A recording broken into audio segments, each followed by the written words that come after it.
a cabo los exámenes y bueno, nos estábamos quedando sin días, sino.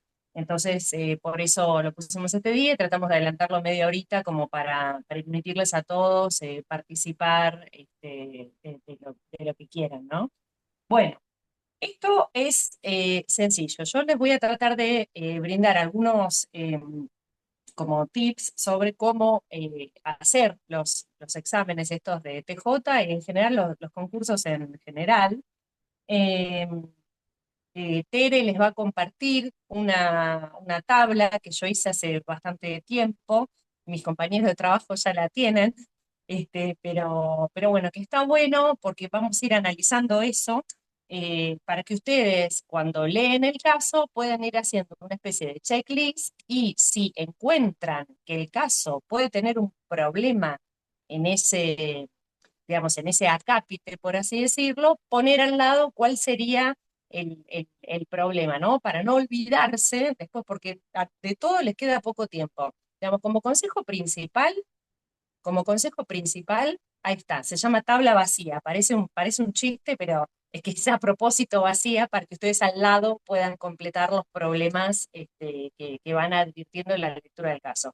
Obviamente lo primero sería leer en profundidad el caso y a medida que lo van leyendo, si les parece y les es útil esto porque les organiza el trabajo, van al lado en la tabla anotando dónde advierten los problemas.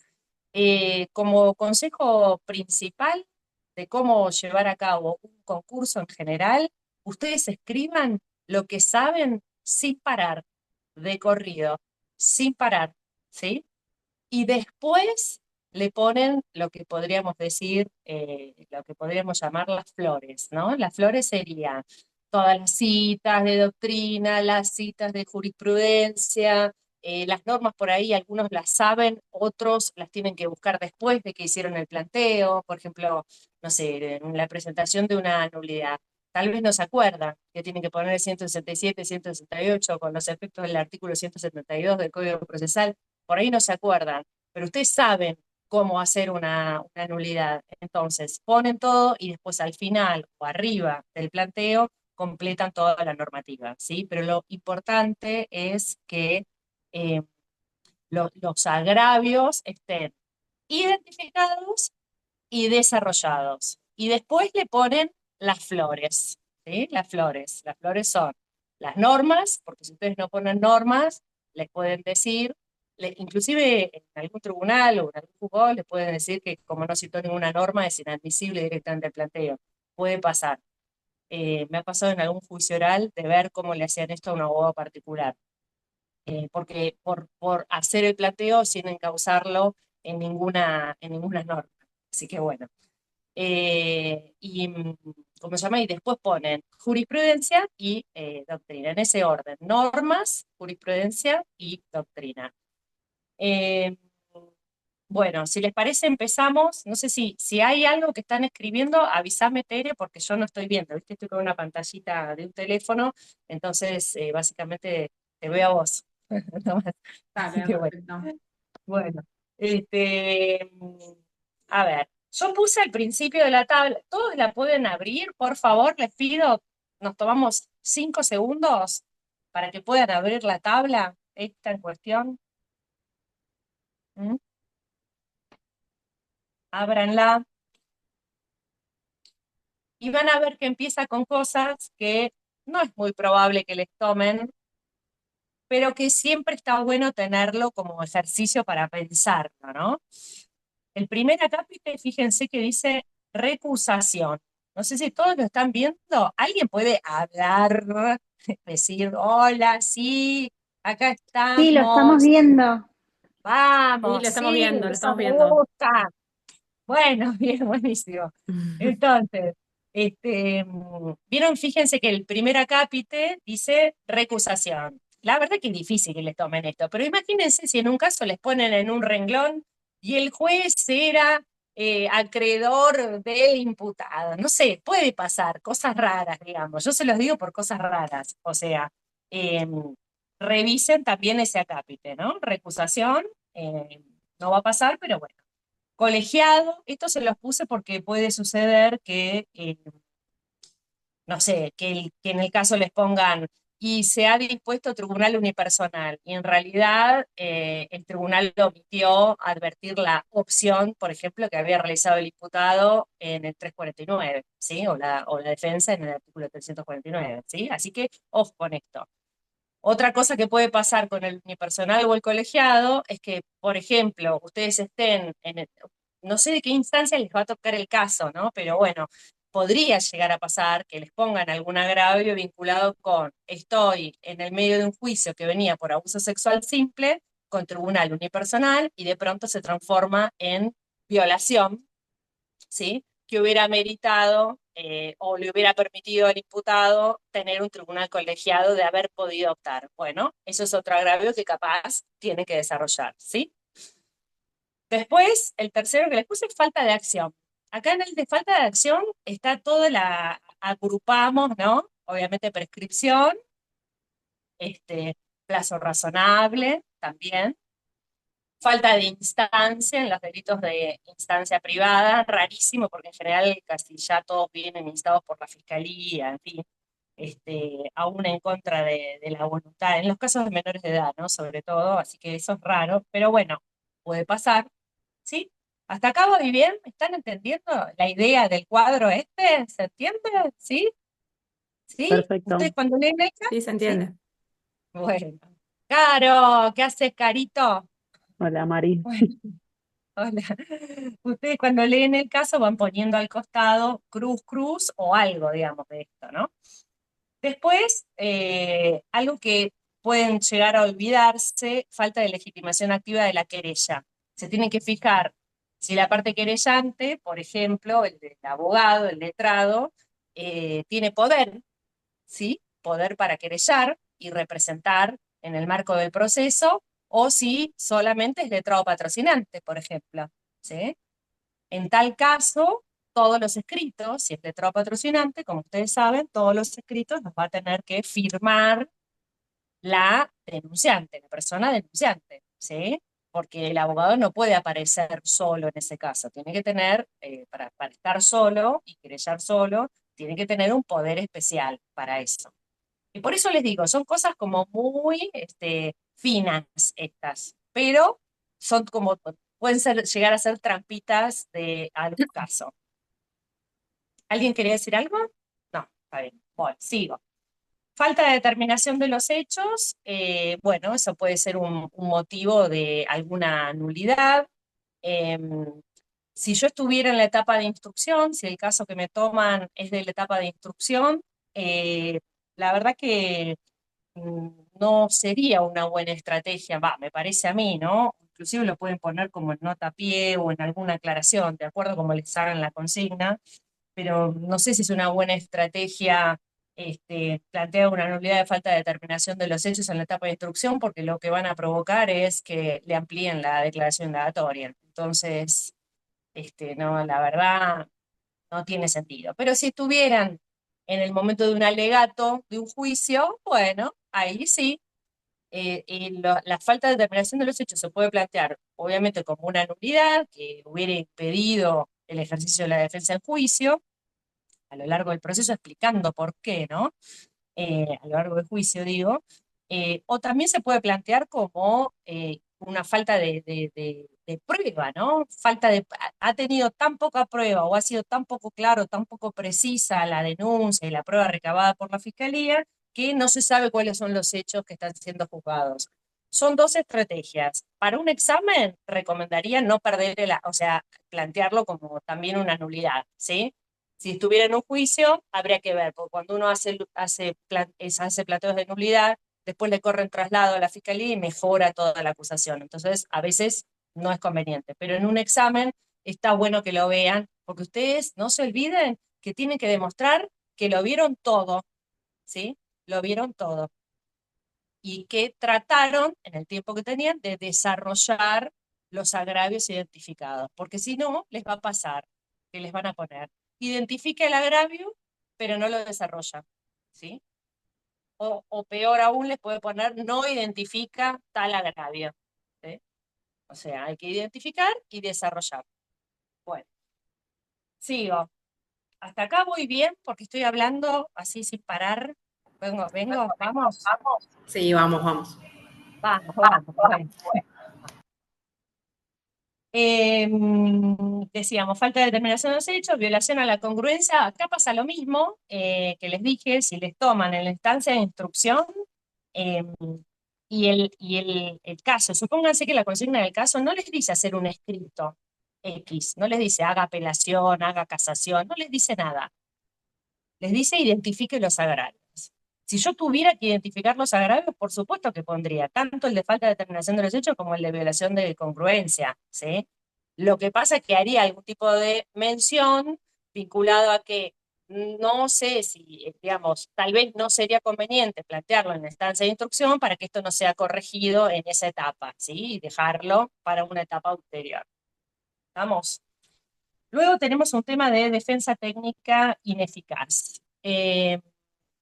Esto está puesto sobre todo para cuando uno está en el medio de un juicio, no sé, y advierte, no sé, que en la instancia anterior el imputado no sé, se situó en el lugar del hecho de manera innecesaria, eh, o bueno, o directamente no sé, sí, bueno, encuentran algún agravio vinculado con la defensa que dice, reenvíos en la tabla, listo, para los que entraron más tarde, muy bien. Eh, digamos, esto de defensa técnica ineficaz está puesto por si tienen que advertirlo y en función de eso hacer alguna nulidad, ¿sí? Presentar algún tipo de nulidad por defensa técnica ineficaz. Y después miren qué más les puse. Intervención del defensor de menores. Ven que son todas como cosas medio formales de checklist, ¿sí? Para que no se les pasen, ¿sí? Ustedes también podrían poner, se advierte del caso que habiendo un menor de edad damnificado, no se convocó al defensor de menores, lo que podría acarrear la nulidad del proceso, del debate, lo que fuere, ¿sí? Por lo menos lo ven. Y ponen, porque por ley orgánica es obligatoria la intervención del defensor de menores, los derechos de los niños, hay que escuchar a la presunta víctima, artículo 79 y 80 del ritual, ¿sí? 26061, ley de protección de, bueno, todo así ponen así bloque normativo de defensa, y lo causa con el derecho a ser oído y demás, y eso les queda como un agravio ahí vinculado con una eventual nulidad, ¿sí? Eh, y después les puse nulidades. Obviamente nulidades es todo, las que ya sabemos. Eh, yo a veces veo que los planteos de nulidad suelen ser confusos porque en los procedimientos, ¿sí?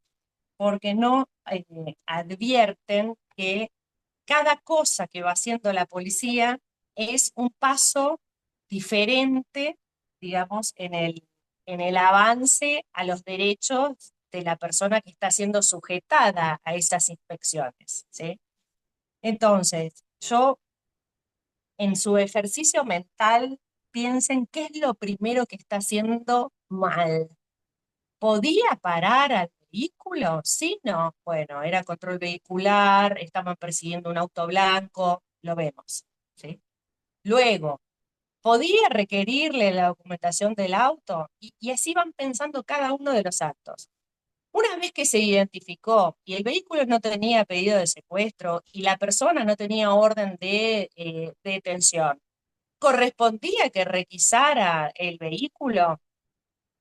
Se invocaron situaciones de riesgo por parte del personal policial o de sospecha de que las personas que estaban dentro del vehículo iban armadas, como que para justificar semejante intromisión sin ningún comportamiento que devele digamos, un supuesto de declarancia, ¿no?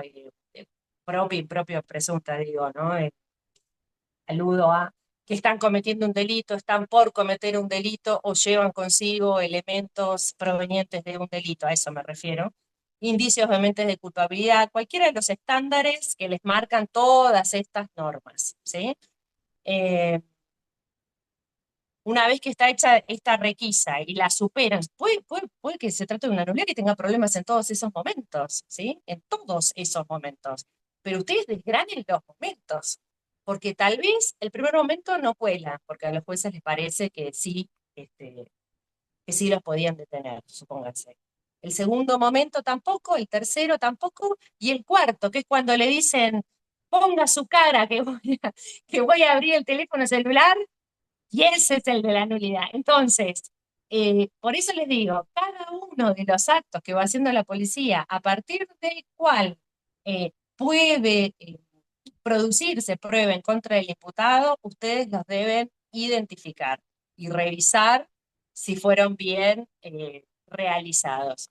Por supuesto, en toda nulidad de estas de procedimiento, ustedes tienen que tener, por un lado, bueno, indicios vehementes de culpabilidad, por eso yo les hablé de estos supuestos de flagrancia, que es como más fácil de entenderlo de esa manera, eh, y urgencia, como para que se justifique la falta de orden judicial, ¿sí? Entonces siempre es que haya, digamos, cierta probabilidad de indicios, digamos, indicios vehementes de que algo está sucediendo, digamos, vinculado, algo está sucediendo en el mundo que merece ser atrapado, digamos, por la policía o demorado, detenido por la policía, y también este otro supuesto de la urgencia. Y ambos se tienen que analizar conjuntamente.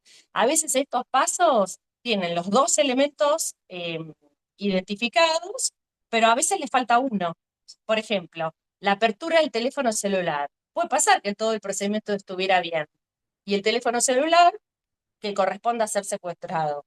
Ahora, abrírselo en el momento con la cara del tipo, decirle que ponga el código o la contraseña, obviamente era lo que no correspondía, no había urgencia para eso, correspondía secuestrarlo, bueno, hacer todo el mecanismo de la cadena de custodia del objeto en cuestión, porque respecto de eso no había urgencia y ameritaba una orden judicial, además de todo un procedimiento, ¿no? De cadena de custodia. Acá pueden poner así de lujo la bolsa Faraday y toda esta cosa, así si quieren, así lucirse. Saben qué es la bolsa Faraday, ¿no? Es una como, o envolver algo, digamos, en papel de aluminio para que no se contamine, para que los datos de adentro no puedan ser modificados. Bueno, vamos hasta acá. Entonces, de las nulidades, acuérdense todos los pasos. Indicios vehementes y urgencia. Otra cosa que necesariamente tienen que ver de las nulidades es siempre invoquen el perjuicio. ¿Cuál es el perjuicio que esa nulidad acarrea? ¿Cuál es el perjuicio? Siempre lo tienen que identificar. Y siempre tienen que analizar si hay una fuente independiente o alguna de las excepciones a la exclusión de la prueba. ¿Sí? Alguna de las excepciones que por supuesto ustedes la pueden tratar y decir, bueno, pero para mí la excepción de, no sé, de, de declaración espontánea no es idónea para neutralizar la infracción del personal policial. Pero bueno, la de buena fe sí o no, no sé. Pero digamos, todas las excepciones esas tienen que fijarse si están. La más importante, obvio, porque es la más admitida, digamos, sin resquemores, es la de fuente independiente. ¿Sí? Entonces, siempre, o sea, yo analizo toda la nulidad, le pongo todos los artículos y digo, los perjuicios son tal, tal y tal, y además no hay fuente independiente porque ta, ta, ta, ta, ta, ta, ta. Entonces hay que incluir esta prueba y todas las que son su consecuencia. Otra cosa que también les puede pasar con las nulidades es que en realidad la nulidad sea respecto de otro encausado, digamos, respecto de otro imputado, ¿sí? Entonces no se olviden de poner esto de invocación de la garantía por parte de un tercero, ¿sí? Invocar la garantía afectada del otro por parte de un tercero, que es el otro imputado, ¿sí? Por ejemplo, toda esta requisa, supónganse, se lo hicieron, no sé, al coimputado y la usan en contra del asistido de ustedes. ¿Mm? Hablando de eso, ¿vieron cuando yo les puse, perdón, porque ahí ya con nulidades, ahí ya terminamos? ¿Vieron la parte de arriba que vimos defensa ineficaz? ¿Sí? en este acápite de defensa ineficaz, ustedes lo que siempre se tienen que fijar es, porque es típico de concurso de defensor, si hay intereses contrapuestos. Por eso también está ahí el coso de defensa, porque si hay intereses contrapuestos sería una defensa ineficaz también, ¿sí? Entonces está puesto ahí como englobado, me olvidé de decírselo, pero por Dios, fíjense si hay intereses contrapuestos. No solo si hay intereses contrapuestos, sino también que si defienden conjuntamente a dos personas, la defensa de uno puede debilitar la del otro, ¿sí? O sea, no necesariamente capaz que son contrapuestos, pero puede acarrear alguna debilidad en la defensa del otro. Entonces, se separan, ¿sí? Se separan, pero dice, me excuso de defender a Pirulo y continúo con Beretano y listo, chao. ¿Se entendió hasta acá? Voy a respirar. Sí, se Anton, entendió. Sí, vamos. sí, sí, sí, se entendió. Estábamos en nulidades. ¿Alguna inquietud acerca del tema este de nulidades? ¿Que tengan alguna pregunta particular? Sobre esto, chicos, para prepararse, tengan armadito el bloque normativo, ¿no? Así tipo 167, 168, 172 por afectación a, no sé, 231 que es el del secuestro, no sé, 184 porque se tomó una declaración al imputado en sede policial, no sé, pero tengan así más o menos, yo sé que ustedes, no sé cuánta gente habrá que por primera vez esté dando un examen de técnico jurídico, yo no los quiero asustar, no es tipo imposible de dar. eh, pero sé que hay un montón de gente que ya ha dado varios y que tienen, digamos, las cosas más o menos armadas. Acuérdense esto, primero escriban con lo que naturalmente saben y tienen en su cerebro y lo escriben, y solo después de eso agregan las flores. ¿Sí? ¿Estamos? Sigo. Nulidades, bueno, estamos. Eh, les puse acá, porque claro, después ya viene tipicidad. Entonces les puse validez de la ley en el tiempo y en el espacio. ¿Y saben por qué? Porque con estas modificaciones de reiterancia y todo esto, me parece que, no sé si está en el temario, desconozco el temario, no sé ni cuándo es el examen, y demás, no estoy diciendo que les vayan a tomar eso, ¿eh? No estoy diciendo. Lo que digo es que siempre es un ejercicio antes de analizar la tipicidad o de ver, en este caso, la normativa procesal aplicable, que hagan un análisis sobre cuál es la ley aplicable en el tiempo, sobre todo en el tiempo, ¿no? Tiempo. Yo les puse ahí en el espacio porque por ahí problemas de competencia, por eso, pero en general eso no les va a pasar. Les va a pasar si lo de validez de la ley en el tiempo. Recuerden que todo este tema de la ley de reiterancia y demás, a mi modo de ver, sin querer abordar, porque no, la verdad no estudié mucho todavía el tema, pero para mí es aplicable hacia futuro, ¿sí? No para hechos que ya tienen el procedimiento que no incluye el tema este de reiterancia y demás, y que modifica el régimen de escarcelaciones, eh, con lo cual, como es una ley más gravosa, a mi modo de ver, no se aplica a los procesos que ya estaban en trámites con anterioridad, ¿sí? Pero bueno, piénsenlo, ármense algún parrafito sobre este temita de la validez de la ley, ¿sí? Que por qué no sería aplicable a casos anteriores. ¿Por qué no sería aplicable? Bueno, ¿por qué no sería aplicable? ¿Alguien se anima a contestar? ¿Por qué no sería aplicable? ¿Lo pensó? ¿Está vinculado con qué principio? ¿Qué Principio de les parece? legalidad, digno. Sí, perfecto, con principio de legalidad y como regula toda la cuestión de aplicación de medidas cautelares, que en definitiva son adelantos de castigo, ¿no? Son adelantos de castigo a personas que no han sido aún declaradas culpables. Desde esa perspectiva, ese procedimiento, esas modificaciones de los procedimientos solo podrían aplicarse para casos cometidos con posterioridad, ¿sí? Eh, pero bueno, y ahí hay bastantes fallos de la Corte sobre,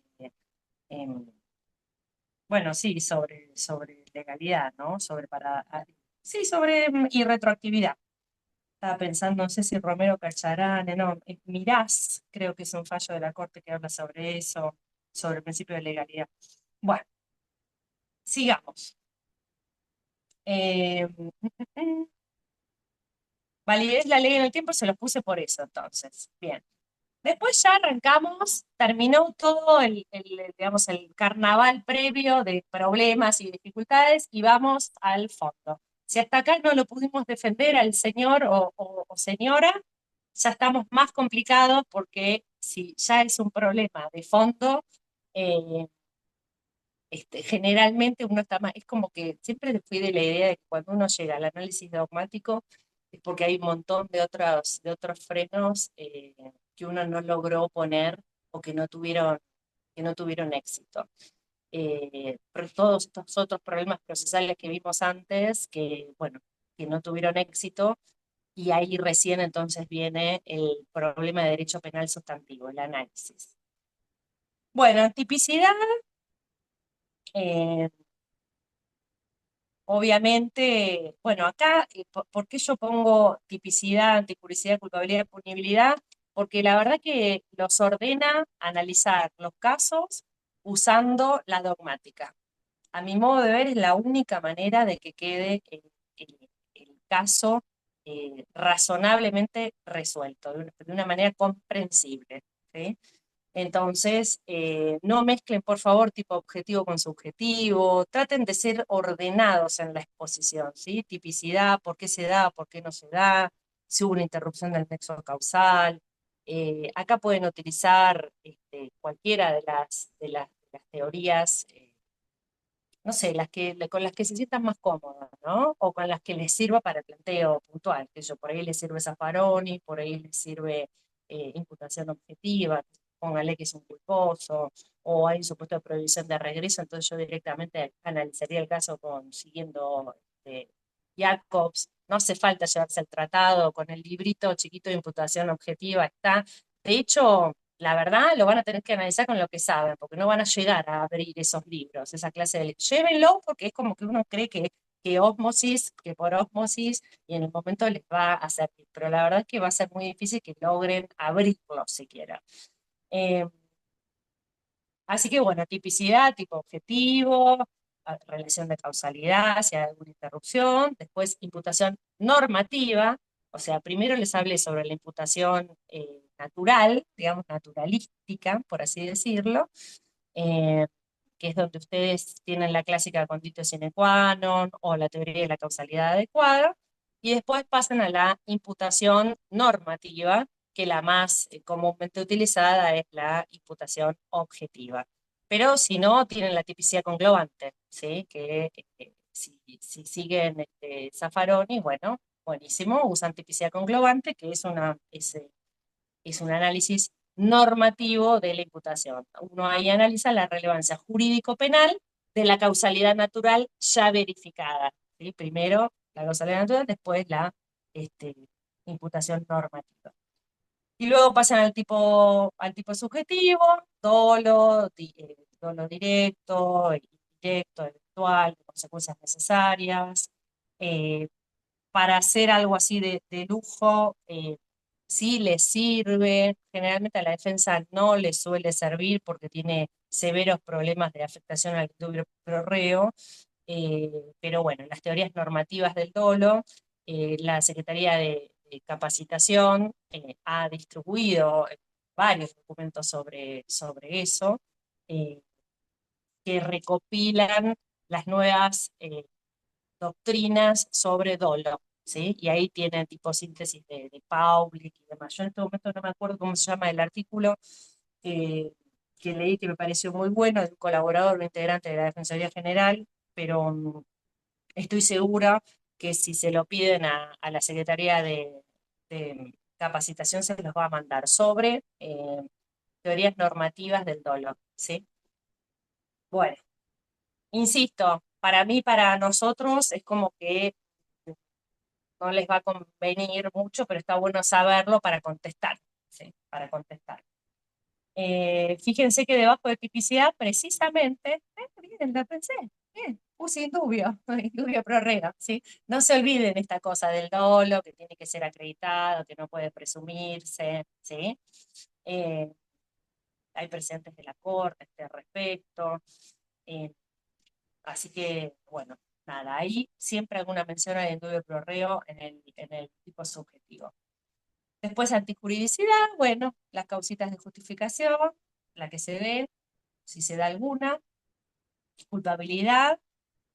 Bueno, acá tienen toda la cuestión de la eventual imputabilidad de la persona, si, por ejemplo, la prueba, la típica, ¿no? La persona, cuando se llega a la indagatoria y ustedes ya lo ven que está destrozado, pero el médico legista dijo lúcido y orientado en tiempo y espacio, y además nadie le sacó sangre ni orina. Mm. Entonces, sobre esto, en definitiva, la omisión estatal de recabar pruebas que son irreproducibles no puede, digamos, traducirse en un perjuicio para el imputado, eh, de manera tal que uno ahí igualmente podría plantear la inimputabilidad de la persona, tratándose de eso, donde no inventen cosas, del caso algún dato tiene que haber, qué sé yo, sí, vino la médica y dijo que se tambaleaba, pero después, y se fue el SAME. Después lo ve la médica legista 10 horas después y dice que está buenísimo, que está genial, que está mejor que todos nosotros juntos.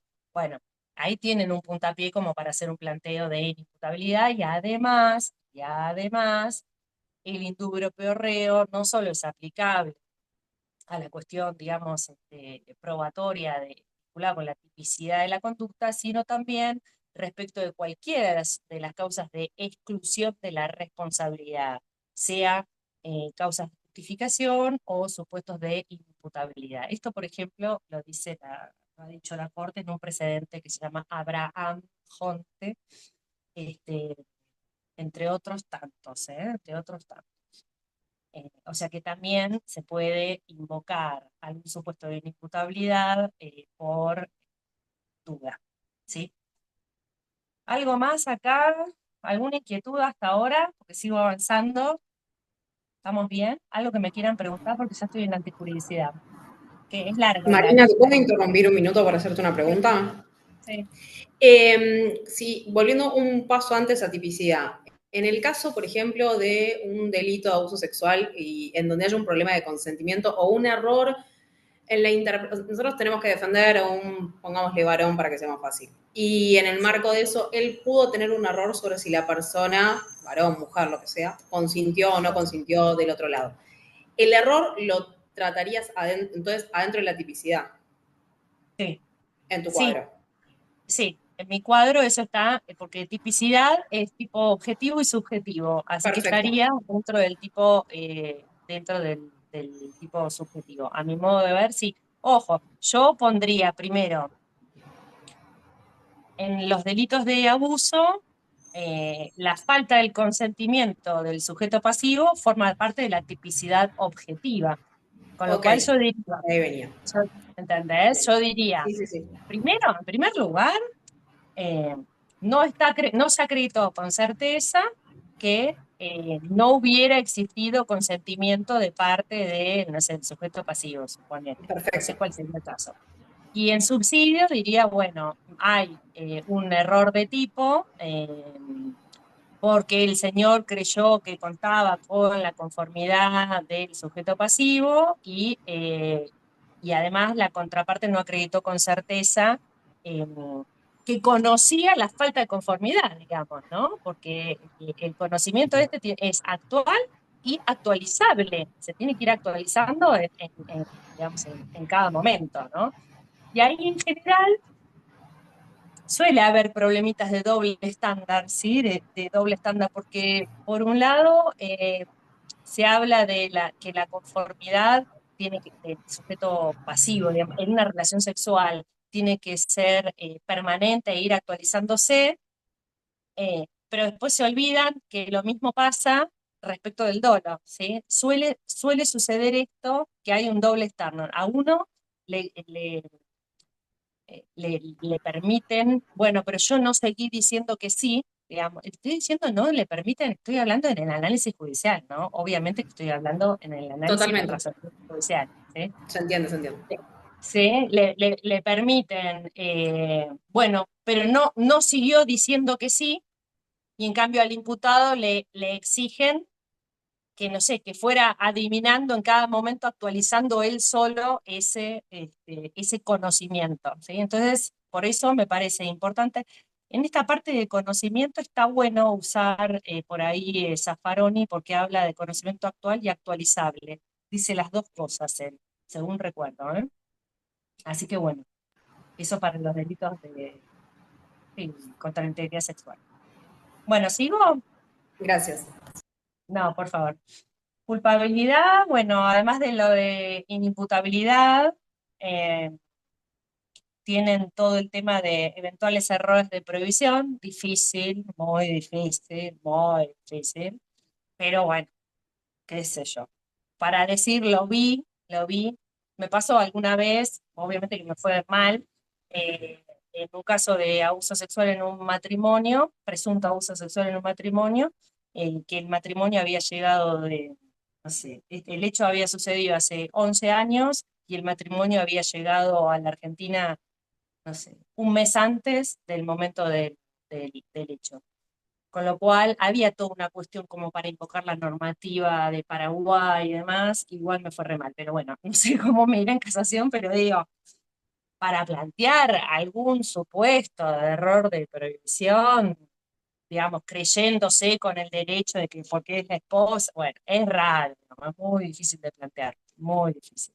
Pero bueno, tiene que ser algo así, como creerse que está en otro, no sé, en otro continente, más, básicamente. Bueno,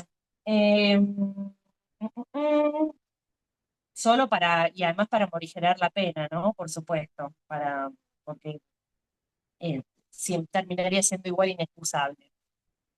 Punibilidad, bueno, excusas absolutorias. Veo que de vez en cuando se están olvidando de las excusas absolutorias los tribunales, por ejemplo, hurto entre hermanos, defraudaciones entre familiares, supuestos de encubrimiento, con amigos a los que se le debe especial personas a las que se le debe especial respeto. Bueno, fíjense, tengan presente esto de las excusas absolutorias porque a veces pasa que se hacen construcciones de participación para eludir la excusa absolutoria del encubrimiento, ¿sí? Se dicen, participó, lo considero partícipe secundario. Bueno, no, en realidad lo que vos estás queriendo decir es que es un encubridor.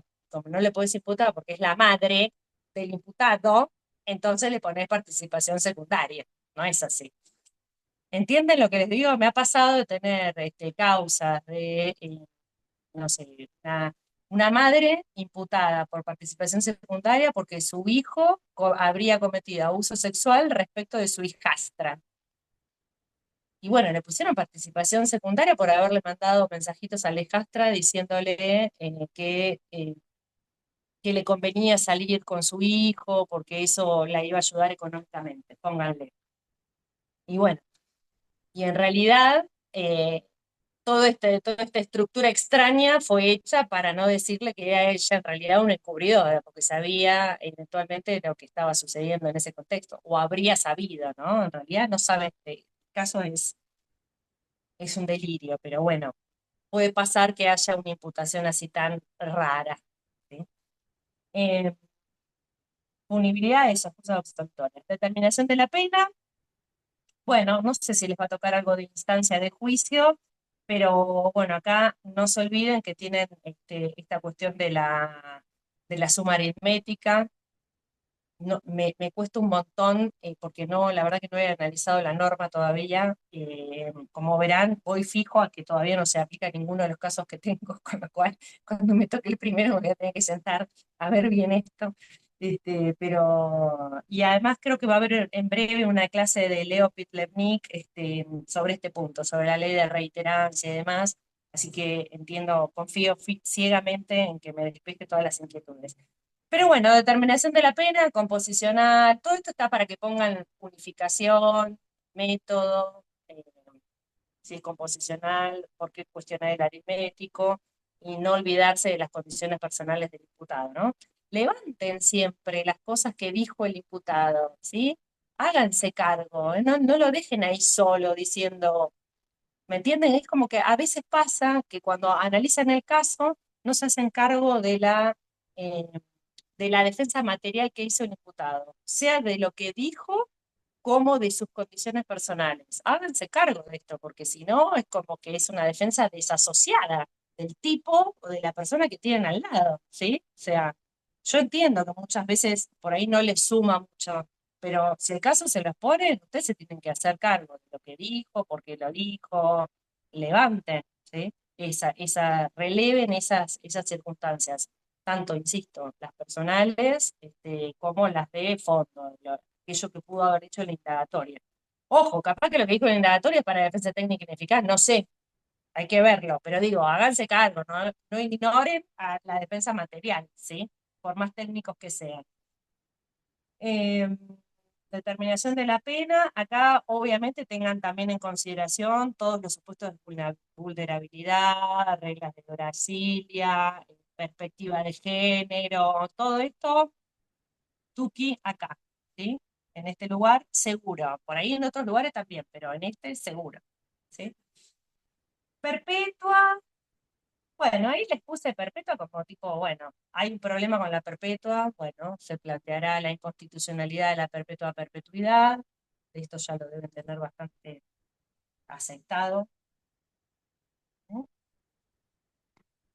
Bueno, tienen Álvarez de la Corte Interamericana, así que Álvarez contra Argentina, así que de ahí pueden sacar algunos parrafitos, para hablar sobre la perpetua a perpetuidad, ¿sí? Y además la Cámara de Casación, yo creo que unánime, nuestra Cámara de Casación, la nacional, es casi, creo que es unánime, ha declarado un montón de veces la inconstitucionalidad del 56 bis, de la ley de ejecución y del artículo 14 del Código Penal, en casos, insisto, en casos de perpetua a perpetuidad. ¿Mm? En otros, variable, variable. Pero en perpetua a perpetuidad, seguro, ¿sí? Así que eso lo tiene que plantear. Tema de máximo de la pena, ¿cuál sería el máximo de la pena? Esto es muy difícil que les tomen, la verdad. Yo lo tengo puesto porque, bueno, por las dudas, pero bueno, eso también lo tienen que tener presente. Ahí está, ahí les puse mi unificación y composicional, esto estaría dentro de determinación de la pena. Bueno, y después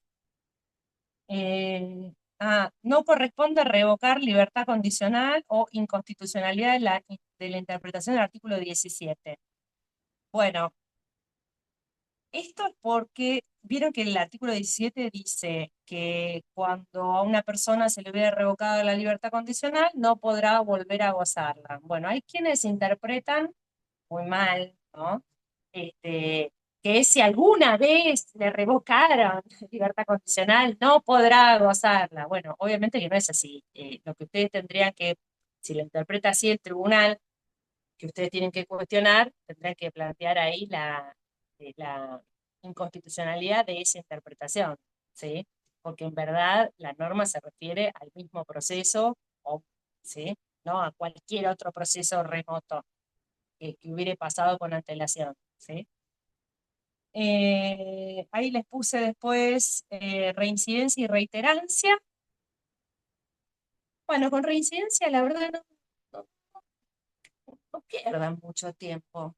Realmente, o sea, de todo lo que tienen para decir, está tan firmemente perdido en la corte el tema de la reincidencia que yo le dedicaría muy poco tiempo, como para decir lo vi y lo desarrollé un poco, ¿sí?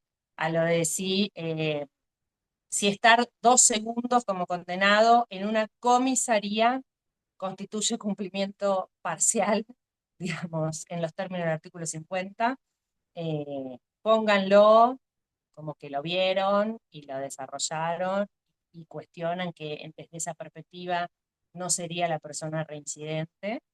¿Entiende lo que estoy diciendo, no? Porque hablo como para entendidos. Sí, sí. Sí, ¿no? ¿Sí? Pero la verdad que igual esto está todo perdido. Está todo perdido. Por eso les digo, lo dejan ahí al final, como tipo sí lo vi, pero no le dediqué mucho tiempo porque la verdad de estos es el agravio menos relevante a esta altura. ¿Qué más les puse ahí? Ah, bueno, inconstitucionalidad del 1456 bis, que ya más o menos porque arriba les puse de perpetua, ¿sí? Perpetua a perpetuidad, pero esto es del 1456 bis con relación a cualquier delito, no necesariamente a aquellos delitos que tienen pena de prisión perpetua, ¿sí? Me refiero a los delitos del 80, no sé, al robo con armas, bueno, a todos los que está prohibido obtener la libertad, pedir algún tipo de liberación anticipada. Entonces ahí igual ustedes lo tendrían que plantear porque sería por categoría de sujetos excluidos, ¿no? Perdón, categoría de delitos excluidos. Tienen toda la doctrina de Napoli Erika, Muiño, bueno, sí, con eso estoy, Muiña, perdón, Muiña, eh, con eso estoy, Napoli Erika seguro y Muiña también. Como digamos, sujetos excluidos de derechos. Bien, sería. eh, la diferenciación realizada es discriminatoria y no se sustenta, eh, digamos, en ningún dato de la realidad que haga necesario o que torne más eficiente que una persona pierda directamente una fase de ejecución de la pena, que es la fase de retorno gradual al mundo, al medio libre. Eh, pero bueno, ese también es un planteo para mí perdido, pero tienen que verlo, ponerlo. Inconstitucionalidad de las accesorias, si no les queda tiempo, ni lo pongan, porque la verdad que la Corte ya dijo que eh, son constitucionales las accesorias, y bueno, la verdad que nada, si lo quieren mencionar porque se aburri, porque les sobró tiempo, pónganlo, pero la verdad que no tiene mucho sentido. Me abocaría más a esto que viene ahora. Libertades, ¿sí? No olvidarse, si el señor está preso y pido la absolución, también pido la libertad, ¿sí? Si pido un cambio de calificación, también pido eventualmente, y por ende, pena, ¿no? Por ejemplo, la pena en suspenso, pido la libertad, ¿sí? No se olviden. Y ahí les puse cese, escarcelación, libertad condicional, libertad asistida, y se Mari, decía, perdón, ¿sí? te interrumpo un segundo. Sí. Vos el cuadro, imagino, lo tenés para los juicios orales. En caso de que nos toque en una apelación al procesamiento o lo que fuera, ¿ponemos antes lo de la excarcelación o lo dejamos allá al No, fondo también? no, yo lo pondría al final. Para Ok, mí, siempre lo más. ¿Qué pasa? Cuando les toman en instrucción, cuando les toman algo de instrucción, a mi modo de ver el recurso de apelación, eh, bueno, no lo digo yo, no sé, Díaz Cantón, todo el mundo, es el recurso más amplio que existe, ¿sí? El recurso de ujú, apelación. Eso hace que uno pueda meter ahí adentro un montón de agravios, incluyendo los agravios de las nulidades. Pero, como no sé quién va a ser el jurado y demás, ni lo que le pueden llegar a decir, la verdad es que si tienen nulidades, incidentenlas, hagan como plantea, deducen nulidad y después hagan el recurso de apelación sobre el fondo y al final de todo ahí le dedican tiempo a la libertad, porque los otros planteos siempre son mucho más complicados que los pedidos de libertad, la verdad, ¿eh? ¿Sí? perfecto. Ese Gracias. es en mi opinión. Y otra cosa, si es un procesamiento con prisión preventiva, eh, apelen la prisión preventiva, Sí, ¿sí? genial. Es como todo medio raro eso, porque yo en instrucción directamente pediría la excarcelación, pero Ujú, hay veces que te dicen que dejaste firme la prisión preventiva. Llega eso a la Cámara, por ejemplo. El señor está procesado con prisión preventiva, ¿sí?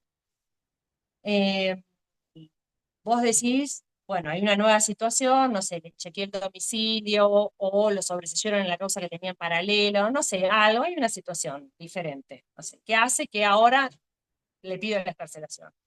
En el medio, yo hice el recurso de apelación, nada más. ¿Sí? Hice el recurso de apelación, y está en trámite, tarda generalmente 20 días o más el recurso de apelación.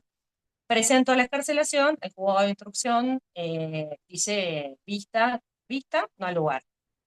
Y ahí hago el recurso de apelación contra el rechazo de la excarcelación. ¿Ha pasado que esto llega a la Cámara de Apelaciones y que la Cámara de Apelaciones diga declarar abstracto porque no, porque ya quedó firme la prisión preventiva? ¿Me entienden lo que les digo? Sí, O declarar improcedente, no hacer lugar al recurso, lo que fuere, porque no impugnó la prisión preventiva. ¿Me entendieron? sí, Sí, sí. Entonces, Sí, cuando sí. hacen cuando hacen el recurso de apelación, también apelen ahí la prisión preventiva. Y si quieren, pongan abajo alguna llamada se evaluaría presentar la excarcelación en paralelo con argumentos similares a los desarrollados en la apelación de la prisión preventiva. Y listo, ¿qué van a hacer? Porque en definitiva, si no les queda firme la prisión preventiva, tienen ese riesgo, digamos. O sea, yo haría todo, chicos. O sea, si me preguntan, haría todo, todo.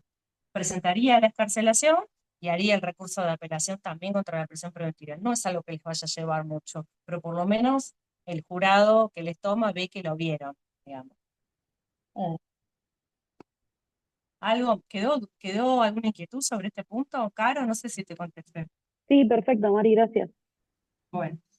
em, acá también les puse costas. En libertades vieron que puse cese. Bueno, porque por ahí tiene que ver con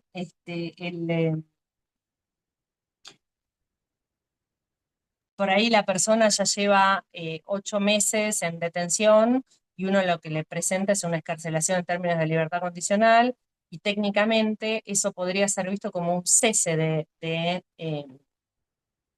un, un cese y no una excarcelación, un cese de prisión preventiva, ¿sí? Así que, bueno, si quieren hacer alguna distinción a este respecto, eh, la pueden hacer. El cese tiene lugar cuando ya es tan desproporcionada la detención que hasta podría haberse realizado el derecho penal sustantivo. Por eso se llama cese de prisión preventiva, ¿sí? Porque en definitiva hay uno de los supuestos que si hubiera firmado una condena, no sé, a 3 años de efectivo cumplimiento, ya habría podido obtener su excarcelación en términos de libertad condicional. Por eso, ese sería un supuesto de cese de detención. Está bueno invocar un cese porque ahí juegan de manera diferente los riesgos procesales. En verdad, siempre es la acusación la que lo tiene que acreditar, pero en los casos de cese es aún peor, digamos. Tiene que decir por qué razón todos los otros mecanismos no servirían cuando la persona ya lleva 8 meses preso, ¿sí? Por eso esta diferencia sutil, pero suma. Costas y embargo, bueno, obviamente que lo de las costas se los puse si les toca la instancia de juicio y el embargo se los puse si les toca la instancia de instrucción. Eh, Nada, tampoco le dedique mucho tiempo a esto, poquito, sobre la composición del embargo y de las costas, pero de las costas en realidad lo que les va a pasar es discutir si es en el orden causado o costas al que perdió, no mucho más. Y el embargo, eso sí, tiene lo suyo, ¿no? Porque ahí tiene que discutir el tema de los rubros, pero tampoco, no les va a dar el tiempo, la verdad que no les va a dar el tiempo. Regulación de horarios lo mismo, eh, no les va a tocar, dudo que les toque esto, pero se los puse por las dudas, por si había otro abogado, un abogado, no sé, querellante, que se la pasa pidiendo cada vez que presenta un escrito. Vieron que cuando piden las regulaciones de honorarios, los abogados dicen, y interviene en tal cosa, en tal otra, presenté un escrito aquí y allá, bueno, un montón de escritos. Y a veces los jueces tabulan esos escritos.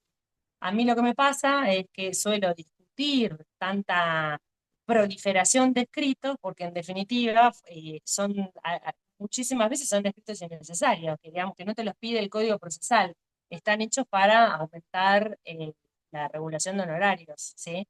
Entonces a veces por ahí se puede discutir la razonabilidad, o más que la razonabilidad, la utilidad de la presentación farragosa de escritos que en realidad nadie le pidió o que no tienen, que se les pone téngase presente, o sea, que no suman, que no agregan nada. Así que eso como dato. Después, tema extranjeros y extrañamiento. Eh, Ay, chicos, ¿saben que me olvidé de poner en algún lado? Soluciones alternativas. ¿Le agregan en algún lado abajo de todo? Porque claro, como yo lo estoy pensando para juicio y en realidad para todo, en algún lado del cuadro habría que ponerle soluciones alternativas. Por favor, agreguen soluciones alternativas abajo de todo. Extranjeros, extrañamiento. eh, bueno, nada. Sobre esto, miren, la verdad que hace poco hicimos en la Defensoría, era una persona imputada extranjera que accedió a una suspensión del proceso a prueba, por eso me acordé de las dos cosas juntas, de las soluciones alternativas y lo del tema del extrañamiento.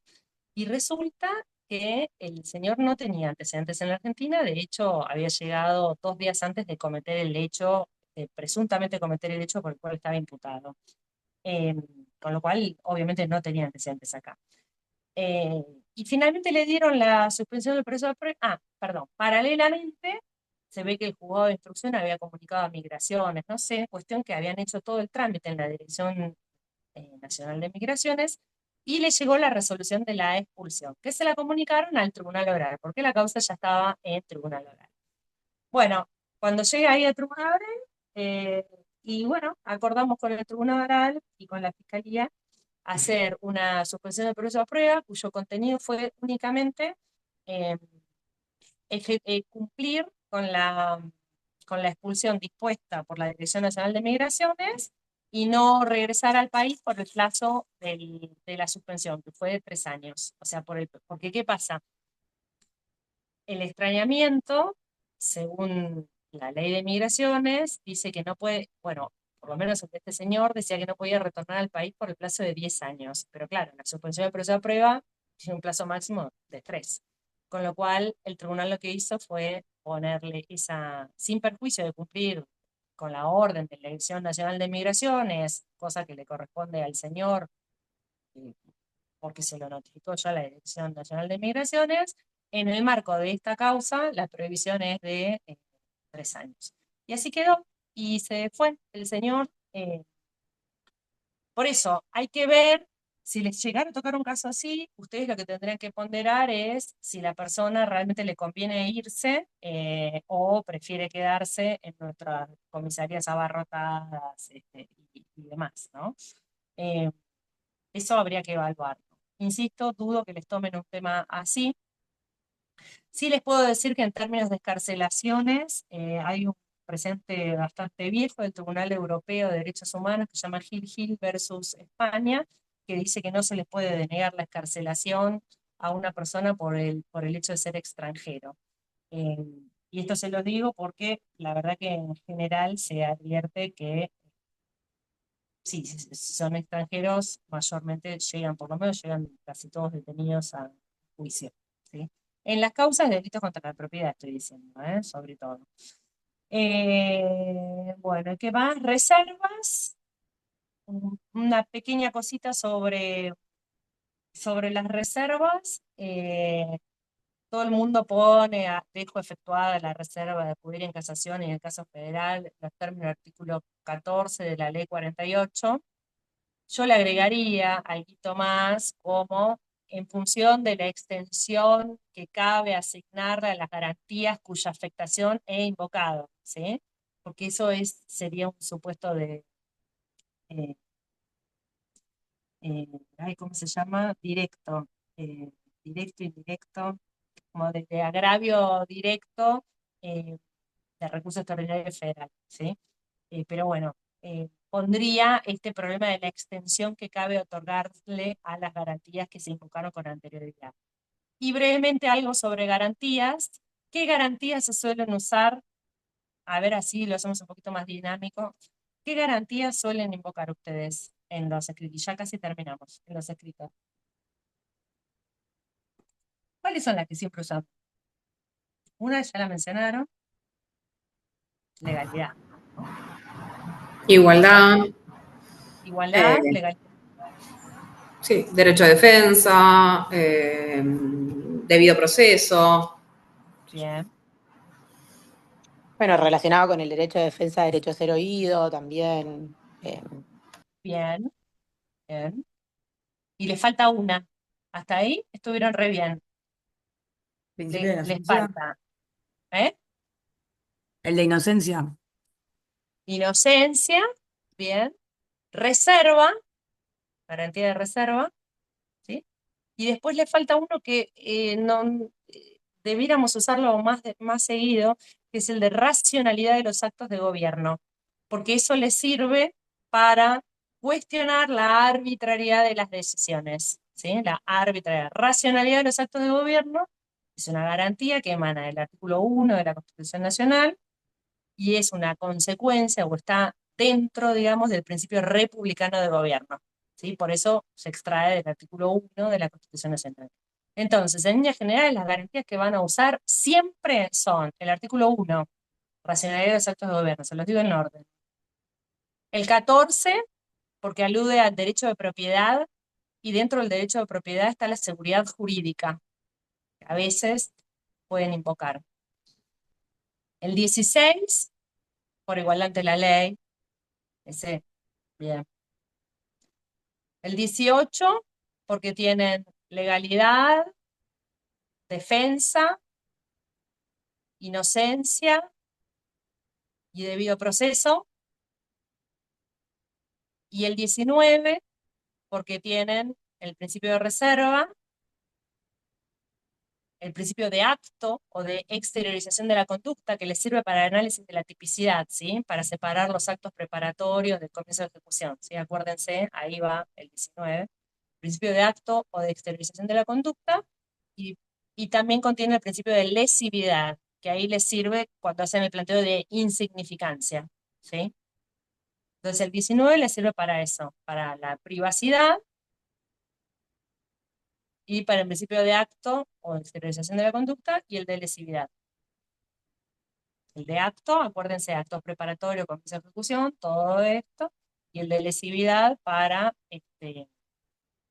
insignificancia, falta de afectación al bien jurídico, tutelado por la norma, eh, bueno, eso.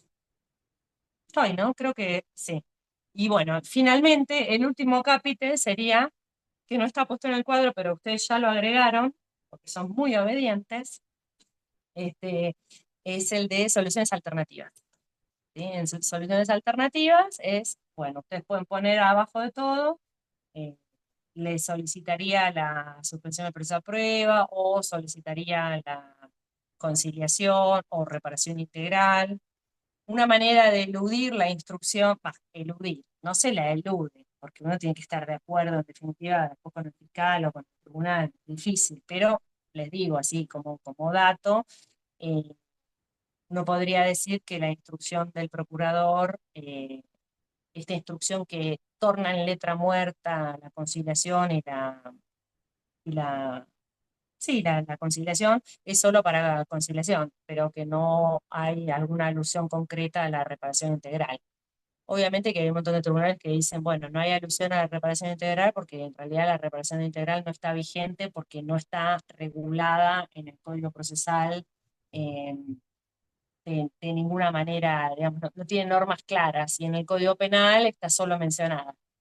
Eh, pero bueno, eh, podría ser un intento para decir, bueno, la instrucción general esa que invoca el fiscal es aplicable en todo caso para la conciliación y no para la reparación integral. Qué sé yo, se los digo como un intento, ¿no?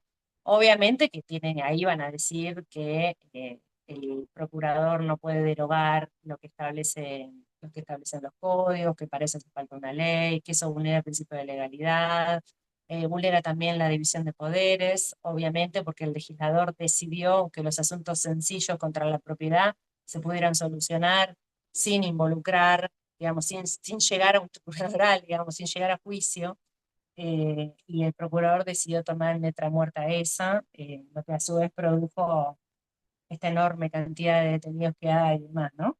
Otra de los factores, ese factor también incide. Así que, bueno, nada, no se olviden de esas soluciones alternativas. Conciliación, y reparación integral y suspensión del proceso de prueba. ¿Qué más? Bueno, preguntas. Acuérdense como regla esto, escriban con lo que tienen en la cabeza de corrido. Cuando leen el caso van marcando en la tabla, esto lo tengo que poner cruz, cruz, cruz, o sea, tiene algún problema en esto, porque después se ponen a escribir y se olvidan que habían advertido un agravio que después no desarrollaron, ¿sí? Entonces, anoten, ¿sí? Y primero lo que les sale de la cabeza y después las flores, que serían las normas, la doctrina y la jurisprudencia, ¿sí? No digo que un escrito no pueda tener normas, tiene que tener normas. O sea, técnicamente las flores no serían las normas son obligatorias, pero las tienen que poner. Pero bueno, se entiende la, la idea, me parece, para ayudarlos a concentrarse en no estar todo el tiempo con sus carpetas dando vueltas. Concéntrense en escribir y después lo arreglan, ¿sí? Después arreglan lo que escribieron. Bueno, ¿alguna inquietud que tengan? Hola, ¿qué tal? Buenas tardes. Te quería hacer una Bueno, consulta, si tienes sí. opinión. Viste que la nueva reforma también introduce cambios al Código Procesal Penal. Si nos toman un Ujú. caso, por ejemplo, que nos deniegan una excarcelación y por un proceso ya iniciado con anterioridad a esa reforma, si vos tenés alguna postura, porque bueno, en ley penal es más claro, pero en cuestiones de leyes procesales hay ciertas discusiones. Entonces, si vos tenías alguna postura tomada que nos pudieses ayudar. Sí, mira, para mí claramente se tiene que aplicar hacia el futuro, digamos, para hechos que hubieran tenido lugar con posterioridad a la entrada en vigencia de esa ley. Pero además, vos podés construir que como la prisión preventiva, en definitiva, es un adelanto de pena a una persona que no ha sido condenada, digamos, es una excepción al principio de inocencia, en definitiva, ¿sí? Vieron que las excepciones al principio de inocencia, digamos, o los corolarios, por así decirlo, al principio de inocencia son el dubio pro reo y el trato inocente. Bueno, el señor no está siendo tratado como inocente, al revés, le están aplicando pena sin condena. Desde esa perspectiva, eh, podés invocar el principio de legalidad sustantivo. Y además, claramente, el artículo 18 de la Constitución dice, sin juicio previo fundado en ley anterior al hecho del proceso. Es decir, esa ley anterior es del proceso y del hecho también, de las dos cosas. Además, hay eh, tendrían que invocar también el artículo 2 y 3 del Código Penal y el 1 y 2 del Código Procesal. A ver, déjame ver, ya te digo. Perdón, el 2 y 3 del Código Procesal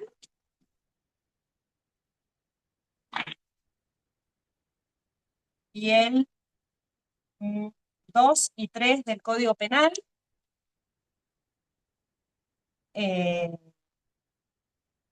que establece que, digamos, también en caso de, digamos, en caso de duda siempre debe estarse a la aplicación de una norma más, de la norma más benigna al imputado. Después, ¿qué más había puesto yo? Porque esto yo lo escribí, brevemente lo escribí. Puse algo sobre, creo que Muiña, sí, en un precedente de la Corte, que creo que era Muiña, se estableció que no podía aplicarse retroactivamente la ley que había derogado el cómputo privilegiado de la prisión preventiva. ¿Se acuerdan de la ley del 2 por 1? Bueno, la ley del 2 por 1, bueno, hubo un momento que derogaron ese cómputo privilegiado. Un montón de planteos que llegaron a la Corte, uno de esos, si no me equivoco, son el precedente de Muiña, donde la Corte dice, bueno, esta persona tiene un proceso que viene en trámite por un hecho anterior a esta ley que modifica el cómputo, digamos, de la prisión preventiva. Y esta ley no puede aplicarse retroactivamente, esta derogación, con lo cual le corresponde el cómputo privilegiado. Y después, ¿qué más? En una época, hace 1000 años, yo trabajé también en provincia y me acuerdo, Bueno, y en Nación también. En provincia te hacían optar qué código querías usar, si el nuevo o el viejo, si el código procesal escrito o el código procesal acusatorio, ¿sí? Con lo cual es una cuestión, te diría que va a terminar estando bastante zanjada, porque en general se suele utilizar el código que es más favorable a la persona. Es decir, si las normas incorporadas ahora fueran más favorables, bueno, obvio que claramente las podemos invocar. De hecho, ya lo venimos haciendo con el Código Procesal Federal, cuando todavía no estaba vigente el 210 y demás, ¿sí? Y la Cámara de Casación entendió, ¿cuál era el precedente? Me sale decir Acosta, pero no era Acosta, no me acuerdo. Bueno, que decía que se podía utilizar como pauta interpretativa los estándares del Código Procesal Federal, ¿sí? Aunque no Arias, estuviera creo. vigente. ¿Eh? ¿Qué? Arias, creo. ¿No era Arias? Arias, gracias, viste, con A era. En Arias decía eso, exactamente. De manera tal que si es favorable, sí, pero si es en contra, de ninguna manera. Por esto, para mí la llave es decir, esa aplicación de ley penal sustantiva, en definitiva, a través de una medida cautelar, pero no deja de ser como la aplicación de una pena adelantada, con lo cual debe estarse siempre la opción más favorable para el imputado y se aplica hacia el futuro, por ende. Yo diría eso y con eso creo que estamos. Después, hubo también precedentes de la Cámara de Casación. ¿En qué caso? Claro, pero eran de ley sustantiva, porque era de ejercicio de la acción. Por ejemplo, cuando fue lo de la prescripción de la acción a partir de que la víctima en los casos de abuso sexual hubiera cumplido 18 años, bueno, eso se interpretó claramente hacia el futuro, pero ahí claramente era un tema de principio de legalidad, ¿no? No sé si contesté tu pregunta, Gabriela. Sí, muchas gracias. ¿Sí? Bueno, este, ¿qué más? ¿Más? ¿Qué más tienen? ¿Alguna inquietud más, chicos?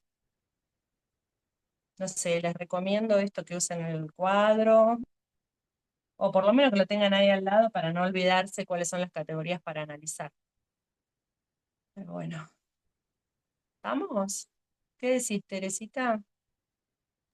¿Todo bien? Creo que sí, para mí es súper claro. Tiene muy bien ese cuadro ahí para ordenar. Y bueno, si no ¿Mm? tenés consulta. Chicos, ¿alguna pregunta más que tengan? Estudien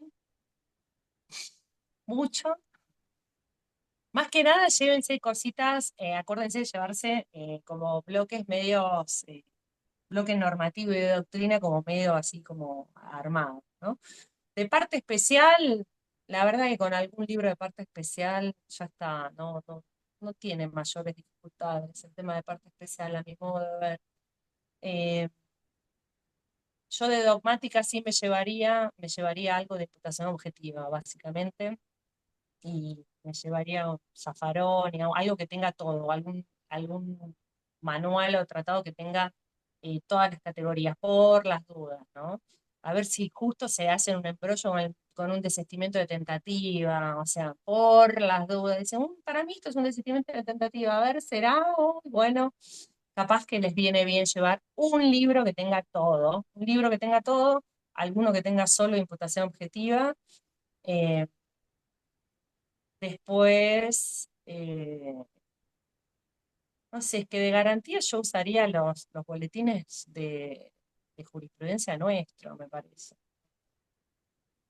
Está bien, si quieren llevar Carrió por esto de las nulidades, no sé si cuánto les va a aportar a esta altura de la Soaré, está buenísimo, pero digamos, ya saben todo eso y tienen cosas mucho más actualizadas que eso. Eh, y de parte especial, un hito solo. Y, y bueno, ya está. Llévense todas las leyes, llévense el Código Procesal nuevo. Ah, vieron que como preguntó recién Gabriela, la ley esta de reiterancia modifica las dos cosas, modifica el Código Procesal Federal y el otro, ¿sí? Y el nacional. Así que estén atentas a este temita, ¿sí? Porque ustedes vienen citando el 280 y el 319, bla, bla, bla, y si el hecho es posterior a la ley de reiterancia, fíjense porque están modificadas esas normas, ¿eh? Ojo, al piojo, ojo, ¿sí? Bueno, ¿algo más? Gente linda. Hola, Rochi. Hola Mari. Sí, hola. Este Acá. cuadrito vos ya lo tenías, che. Sí, sí. Bueno, no se olviden de Gracias, poner, Mari. no, Súper por claro. favor, pónganle soluciones alternativas abajo, ¿sí? Bien. Bueno, chicos, ya estamos, ¿no? ¿Terminamos? ¿Tere? ¿Sí? Bien, ya estamos. Lo subimos después a YouTube ahí, compartí el enlace de la lista donde se van subiendo todos los Bueno, links. pongan varios pips, censura, censura, censura, censura. Bueno, muchas gracias. Bueno, chao, Gracias, chao. Mari. Éxitos, muchos Gracias, Marina, y éxitos. gracias, Tere.